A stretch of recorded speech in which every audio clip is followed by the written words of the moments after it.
Continuando os nossos estudos sobre os elementos da composição paisagística, nesta aula nós vamos falar sobre textura e forma.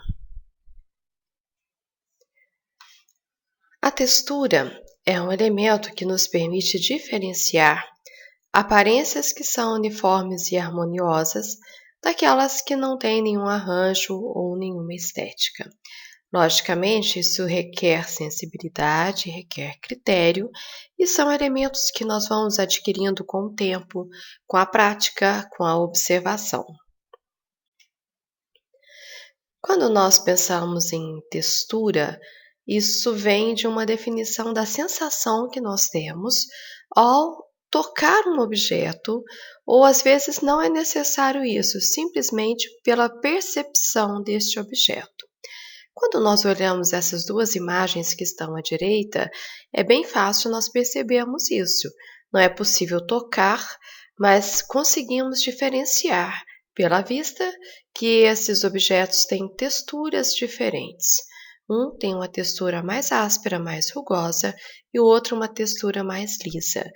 Então, mesmo pensando ou entendendo que num primeiro momento a textura corresponde àquela sensação do toque num objeto, nem sempre é possível ou necessário fazer isso.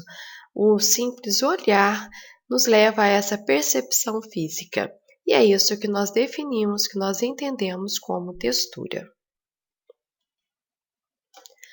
As plantas têm texturas diferenciadas, e isso vai ser resultado de várias características de cada uma dessas plantas.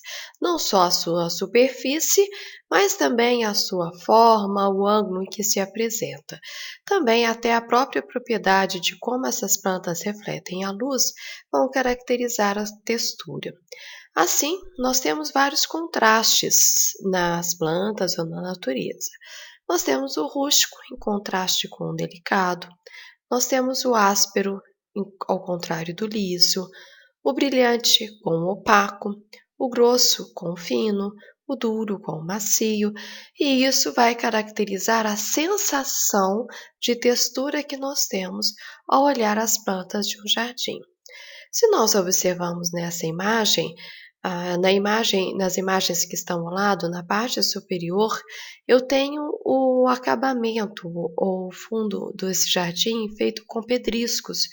Esse pedrisco, ele dá uma sensação de uma textura mais áspera, em contraste com a pedra grande, que dá essa sensação de uma textura rústica, mas, no entanto, ela é lisa. As próprias bromélias que estão sendo utilizadas, elas têm espinhos na beirada das suas folhas, e a combinação de cores, ela dá essa sensação também de uma textura mais rústica, apesar do que a superfície da folha, ela é totalmente lisa. Na imagem de baixo, eu tenho um piso feito com pedras, e essas pedras então me dá aquela sensação de uma textura mais áspera, algo mais rústico, em contraposição com o musgo que está crescendo nas laterais, que tem uma suavidade, algo bastante fofo, leve e que dá uma textura mais delicada. E é justamente o contraste, a mistura desses elementos é que atrai a vista de quem está observando ou de quem está circulando no jardim. As texturas e essas variações que nós temos é algo muito explorado nos jardins sensoriais. Nós vamos ter uma aula específica sobre isso, mas essa é uma atividade que nós vemos nessa imagem, em que as pessoas são convidadas a andar descalço sobre pisos com texturas diferenciadas, para que possam ter essa percepção de como são diferentes as texturas das superfícies que nós temos no jardim. Também no jardim nós temos formas diferentes, e essas formas elas estão ligadas à forma dos canteiros e às linhas que vão formar e que vão dar estrutura a essas formas. Então, num jardim, num planejamento de um jardim, num projeto, formas e linhas estão extremamente ligadas. A linha, nós correspondemos a um traço contínuo, e essas linhas podem ser retas, curvas ou mistas. E é justamente explorando formas e linhas, além de texturas, que nós vamos dar movimento, vamos dar vida, vamos criar um projeto, um jardim atrativo. A linha, nós podemos identificá-la na paisagem, por exemplo, nós temos uma fileira de árvores nessa imagem. Essa fileira não está alinhada, ou seja, ela tem em forma uma linha curva. O contorno de serras e montanhas também forma algo mais ondulado, diferentemente da superfície de um lago, que tem uma linha bastante retilínea, bastante suave. Também nós vamos ter a linha fazendo o contorno dos objetos, o próprio contorno de cada árvore, o contorno dos bancos, das rochas, das pedras, de tudo aquilo que é usado nos jardins. Aí nós vamos ter essas linhas que são internas, que são dos elementos, e elas vão contrapor com os grandes planos, as grandes linhas de uma visão da paisagem. Explicando melhor isso, fica mais fácil nós visualizarmos. Por exemplo, nesta imagem eu tenho uma linha vertical. Isso é dado principalmente pelas palmeiras, o porte das palmeiras que torna o jardim vertical, ou seja, ele convida o usuário, a pessoa que está vendo ou a imagem ou está no jardim, a olhar para cima. E essa característica, essa presença dessas chamadas linhas verticais, elas causam sensações. E nós já explicamos essas sensações. Nós temos também a linha horizontal, que também à vista do usuário dá essa sensação de calma, de tranquilidade pela sua posição. E nós temos as linhas sinuosas, que é aquelas causadas ou proporcionadas pelas montanhas. Como eu disse, cada tipo de linha causa uma sensação diferente ao usuário.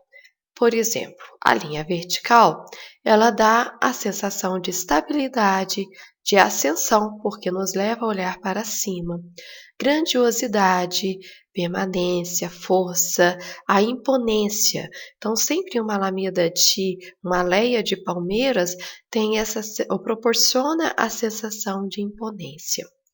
A linha vertical, ela já é uma linha que acalma, que traz paz, que traz descanso, segurança. Enquanto que a linha sinuosa, ela proporciona graça, movimento, dinamismo à nossa paisagem ou ao nosso jardim. A forma, ela pode ser dos canteiros, pode ser da copa das árvores, dos arbustos, dos troncos, das folhas, dos frutos, tudo vai ter uma forma diferente e nós vamos trabalhar explorando e combinando as formas num projeto. Por exemplo, eu tenho forma dos canteiros. Nessa imagem, na imagem da esquerda, eu vejo os canteiros geométricos, com formas retilíneas. E na imagem da direita, eu tenho os canteiros com formas curvas, são formas mais livres, são maneiras diferentes de trabalhar um projeto e nós podemos trazer aquelas sensações que nós falamos das linhas. Por exemplo, nesses canteiros que são geométricos, que as linhas são mais retilíneas, ele traz essa sensação de segurança ou de calma. Ao contrário, nas linhas livres, que são mais curvas, nós proporcionamos graça, movimento, dinamismo ao jardim. Também as plantas vão ter formas diferentes. Se nós analisarmos, por exemplo, a copa das árvores, elas têm formatos diferentes. Nós podemos ter árvores com formato piramidal, umbeliforme, colunar, oval, e nós podemos explorar outros também, não só das árvores, mas formas de arbustos, formas dos canteiros. Então, nós podemos trabalhar com esfera, com semicírculo, com cubo, com colunas, com retângulos, tudo vai depender do projeto, mas são detalhes, são elementos que nós precisamos observar no planejamento, para que eles possam ser utilizados intercalados, criando bons contrastes no nosso projeto. Também há a forma das folhas. Nós temos folhas pontiagudas, arredondadas, cortiformes e diversas outras formas. Também nós vamos observar a forma das folhas de cada um dos elementos das plantas que vão ser utilizadas para evitar colocar todas as espécies com o mesmo tipo de folha. E se isso acontece, nós temos uma certa monotonia no nosso projeto ou no nosso jardim.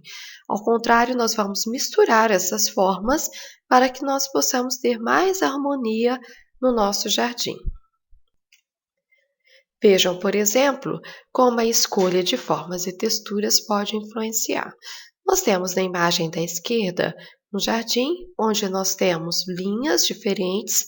Tenho a linha horizontal do lago, a vertical proporcionada pela árvore, as linhas mais onduladas proporcionadas pelas diferentes alturas das plantas que foram colocadas e também pelo formato do lago, que tem também um formato mais curvo. Isso dá movimento, traz calma, dá imponência, todas as sensações juntas nos jardins. Também nós observamos que as folhas das espécies que foram utilizadas têm formatos diferentes, e isso então vai formando contraste, vai misturando, tornando atrativo então o visual para esse jardim, tornando o jardim então mais harmônico. Ao contrário, na imagem da direita, as espécies, nós vemos uma parte do jardim, mas as espécies foram utilizadas quase todas com o mesmo formato de folha. Todas as folhas são pontiagudas, pequenas e pontiagudas. Então, esse jardim ele leva à monotonia. E isso acaba, apesar das plantas serem bonitas, acaba não tornando o jardim tão atrativo. Bom, nós temos que ir observando tanto os elementos individualmente, quanto o jardim no seu conjunto. E então nós vamos conseguir perceber isso, perceber as linhas, perceber as formas e perceber as texturas das plantas que estão sendo utilizadas.